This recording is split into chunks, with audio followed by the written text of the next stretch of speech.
क्या होगा अगर मैं तुम्हें ये बताऊं कि इंसान ने चांद पर कदम तो रखा, लेकिन जो दुनिया को दिखाया गया वो पूरी सच्चाई नहीं थी।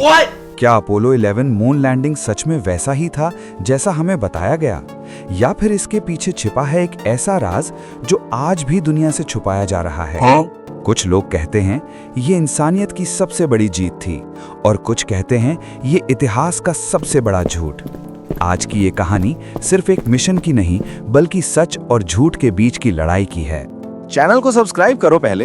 हाँ जल्दी करो, मुझे पता है कि आप लोग नहीं करते, वीडियो देखते हो लेकिन सब्सक्राइब नहीं करते। ये लाल कलर का बटन है, इसे दबाओ, जल्दी दबाओ, जल्दी दबाओ, फिर मैं शुरू करूं। दबा दो जल्दी। दबा दिया? घंटी भी दबा देना। 20 जुलाई 1969 पूरी दुनिया की नजरें एक ही मिशन पर थीं, अपोलो 11। अमेरिका ने दावा किया उन्होंने चांद पर इंसान भेज दिया है, और उस मिशन के हीरो थे नील आर्मस्ट्रॉन्ग। जब उन्होंने चांद की सतह पर कदम रखा तो उन्होंने कहा, that's one small step for man, one giant leap for mankind. उस पल को लाइव देखा था पूरी दुनिया ने, लाखों टीवी स्क्रीन्स पर। लोगों की आंखों में आंसू थे, गर्व था और हैरानी भी।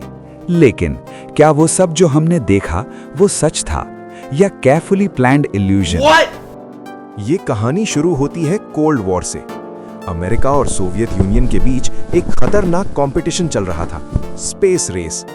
सोवियत यूनियन पहले ही इतिहास बना चुका था जब यूरी गागरिन अंतरिक्ष में गए। अब अमेरिका पर दबाव था, उन्हें हर हाल में जीतना था। राजनीतिक प्रेशर इतना ज्यादा था कि अमेरिकी राष्ट्रपति जॉन एफ कैनेडी ने ऐलान कर दिया, हम इस दशक के खत्म होने से पहले इंसान को चांद पर भेजेंगे। इसके बाद शुरू हुआ अपोलो प्रोग्राम। हजारों वैज्ञानिक, लाखों घंटे की मेहनत और अरबों डॉलर खर्च। लेकिन इतना बड़ा मिशन इतनी परफेक्शन के साथ क्या बिना किसी गलती के हो सकता है? और यहीं से शुरू होते हैं सवाल। अब ध्यान से सुनो, क्योंकि यहीं से कहानी डेंजरस होने लगती है। पहली बात, जब नील आर्मस्ट्रॉन्ग और उनकी टीम चांद पर उतरी तो वहां हवा नहीं थी, फिर भी वीडियो में अमेरिकन फ्लैग लहराता क्यों दिखा? नासा कहता है वो हवा नहीं बल्कि एस्ट्रोनॉट के हिलाने से हुआ मूवमेंट था। लेकिन क्या वो एक्सप्लेनेशन काफी है?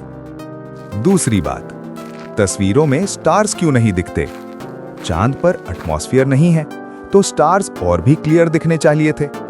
कुछ एक्सपर्ट्स कहते हैं कैमरा एक्सपोजर की वजह से स्टार्स कैप्चर नहीं हुए, लेकिन कंस्पिरेसी बिलीवर्स कहते हैं क्योंकि ये शूटिंग किसी स्टूडियो में हुई थी। तीसरी बात, शैडोज अलग अलग डायरेक्शन में क्यों जा रही थी, जैसे सीन में मल्टीपल लाइट सोर्सेज हों। चांद पर तो सिर्फ एक ही लाइट सोर्स है, सन। तो फिर ये शैडोज इतनी कंफ्यूजिंग क्यों है? चौथी और सबसे खतरनाक थियरी, कुछ लोग मानते हैं कि इस पूरे मून लैंडिंग को फेक किया गया था और इसे डायरेक्ट किया था स्टैनली क्यूब्रिक ने। कहा जाता है कि उन्होंने हॉलीवुड लेवल सेट बनाकर पूरी लैंडिंग शूट की। हालांकि इसका कोई सॉलिड प्रूफ नहीं है, लेकिन यह थियरी आज भी वायरल है। पांचवी बात, वैन एलन रेडिएशन बेल्ट। ये एक डेंजरस रेडिएशन जोन है जो अर्थ और मून के बीच आता है। कुछ लोगों का कहना है कोई भी इंसान इसे सेफली क्रॉस नहीं कर सकता था, तो फिर एस्ट्रोनॉट्स कैसे बच गए? नासा कहता है उन्होंने क्विकली पास किया और शील्डिंग थी, लेकिन डाउट्स आज भी खत्म नहीं हुए। इन सवालों ने दुनिया को दो हिस्सों में बांट दिया। पहला, एक तरफ साइंस और नासा को मानने वाले लोग, दूसरी तरफ कंस्पिरेसी बिलीवर्स। नासा ने बार बार प्रूफ्स दिए, मून रॉक्स, लेजर एक्सपेरिमेंट्स, हजारों फोटोज और डेटा, और बाद में कई मिशंस भी गए जैसे अपोलो 17। लेकिन इंटरनेट के दौर में हर प्रूफ को चैलेंज किया जाने लगा। आज यूट्यूब, रेडिट और डॉक्यूमेंट्रीज पर लाखों लोग इस मिस्ट्री को डिकोड कर रहे हैं। कुछ कहते हैं हमसे सच छुपाया गया, कुछ कहते हैं ये सिर्फ इमेजिनेशन है। लेकिन एक बात क्लियर है, ये डिबेट अभी खत्म नहीं हुई है। तो सच्चाई क्या है? क्या ये ह्यूमैनिटी की सबसे बड़ी अचीवमेंट थी या सबसे बड़ा इल्यूजन? शायद सच्चाई बीच में कहीं है। ये कहानी हमें सिखाती है 1. हर चीज को ब्लाइंडली बिलीव मत करो। 2. लेकिन बिना प्रूफ के रिजेक्ट भी मत करो। साइंस सवाल पूछने से आगे बढ़ती है और डाउट्स ही नॉलेज को स्ट्रांग बनाते हैं। क्रिटिकल थिंकिंग, यही असली पावर है। तो अब फैसला तुम्हारे हाथ में है। क्या तुम्हें लगता है कि अपोलो 11 मून लैंडिंग पूरी तरह सच था या इसके पीछे कोई छुपा हुआ राज है? नीचे कमेंट में जरूर बताओ, रियल या फेक।